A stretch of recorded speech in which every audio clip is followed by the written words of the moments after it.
This is Spider-Man Team Up 56, and our issue today is, in fact, the very first issue of Spider-Man Team Up I ever did read. You will quickly discover the reason for that, but this is a classic issue by Bill Bungalow. Barely ever mentioned by anyone else, but it is a solid entry into the pantheon of Spider-Man team-up.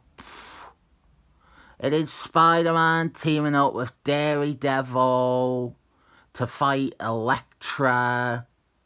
My complaint would be that there are two bad guys in this, and the cover only shows Electro. There was a reprint with a new cover that corrected that. Mark Brigay. I should probably track that reprint down, to be honest.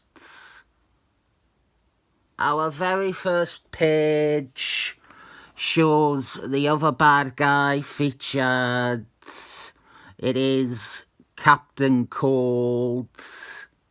If you didn't look when I showed the other cover, now you can see that it is Captain Cold. This is his next appearance after his introduction in those two Iron Man issues, both of which I reviewed. You can straight away make the obvious connection in your head about why this was the first issue of this series I chose to read. I was ganning through Spider-Man team-up issues, and this one had a character from New Thunderbals in it, so I was game. I also want to say I really like this costume. His original costume. Obviously, what he wore in New Thunderbals, the blue and white suit with the all-white mask, that is the look for the character to me. But his original design really wasn't bad at all. Another reason I got this was I am also a big fan of Spider-Man and Daredevil's friendship, so that appealed to me as well. Daredevil has a less than successful encounter with Captain Cold, and the bad guy plot and our main story all involves the Daily Planet newspaper. They are being held hostage. Electra and Captain Cold are trying to rob them and blackmail them into a protection racket sort of thing. I really enjoy this one. A good, sensible set of characters to have joined forces. And we have two decent bad guys. Actually, that might be my favourite thing about it. Not only is Spider-Man teaming up, but Spider-Man's villain is teaming up as well. This is something I noticed is very regular with Electra. He is like the Spider-Man enemy that is the most willing to throw in with someone else. Nobody else seems to have noticed that, but there is room for a decent character study there about how Electra, despite being quite powerful, seems to always join forces with other people. Thinking about the bad guys that way and what their actions say about their psychology is something that Thunderbals definitely made me do. Electra would be a good character to have on Thunderbals. A lot of Spider-Man's rogues gallery can slip easily onto a Thunderbals team. There is very few of them that are not redeemable or don't have some element that could be recontextualized to have them on the other side of the fence.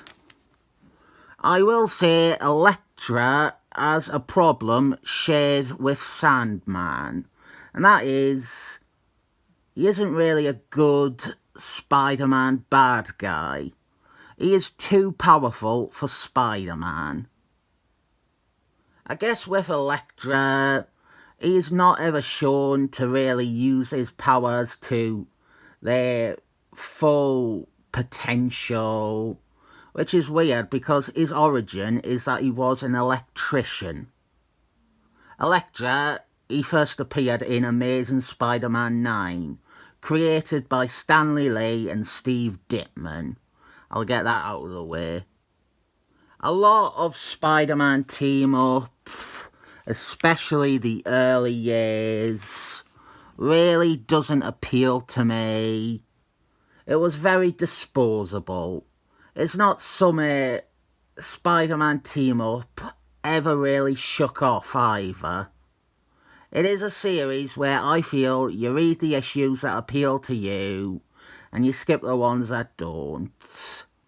This issue is a good one, but it is an issue that some other people would possibly choose to skip over. I say plenty that Bill Bungalow could always script a good fight, and this story is basic, but it is all stuff that Bill Bungalow can successfully pull off. He's not trying to say anything about the Bends or AIDS. It is a true classic team-up story with Spider-Man and Daredevil, and even some Twinkies for good measure. I would recommend this one. It is a nice, compact, single issue. Something that you can pick out and digest and be content with. I would say that this should have been the standard for all Spider-Man team-up stories. This is what the basic quality should have been. No story should have dipped below the quality of this one. Most of them did, however. This one gets a 7 thumbs up from me.